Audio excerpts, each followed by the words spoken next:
কেষ্টর পদ গেল। বীরভূমে তৃণমূলের নিনজা কৌশল দেখে নিন এক ঝলকে। তৃণমূল কংগ্রেস বীরভূমে অপ্রত্যাশিত কৌশল নিয়ে সকলকে চমকে দিয়েছে। দলের প্রভাবশালী নেতা অনুব্রত মণ্ডলের হাত থেকে জেলা সভাপতির পদ কেড়ে নেওয়া হয়নি, বরং পদটি তুলে দেওয়া হয়েছে। শুক্রবার তৃণমূলের নতুন কোর কমিটির তালিকা প্রকাশিত হয়, যেখানে জেলা সভাপতির পদের উল্লেখ নেই। এই কমিটিতে অনুব্রত মণ্ডল সদস্য হিসেবে রয়েছেন, কিন্তু জেলা সভাপতি হিসেবে নয়। দলনেত্রী মমতা বন্দ্যোপাধ্যায়ের নির্দেশে গঠিত এই কোর কমিটি এখন বীরভূমে দল পরিচালনার দায়িত্ব। এই সিদ্ধান্তে রাজনৈতিক মহলে তীব্র আলোচনা শুরু হয়েছে। রাজনৈতিক পর্যবেক্ষকদের মতে, অনুব্রত মণ্ডল দীর্ঘদিন নিজের ইচ্ছামতো দল পরিচালনা করছিলেন, যা নিয়ে দলের ওপর মহলে অসন্তোষ ছিল।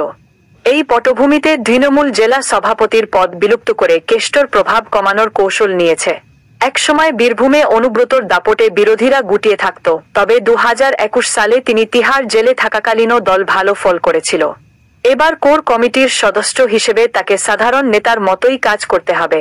রামপুরহাটের আশিস বন্দ্যোপাধ্যায় চেয়ারম্যান হলেও অনুব্রত এই পরিবর্তন মেনে নেবেন কিনা তা নিয়ে প্রশ্ন উঠছে।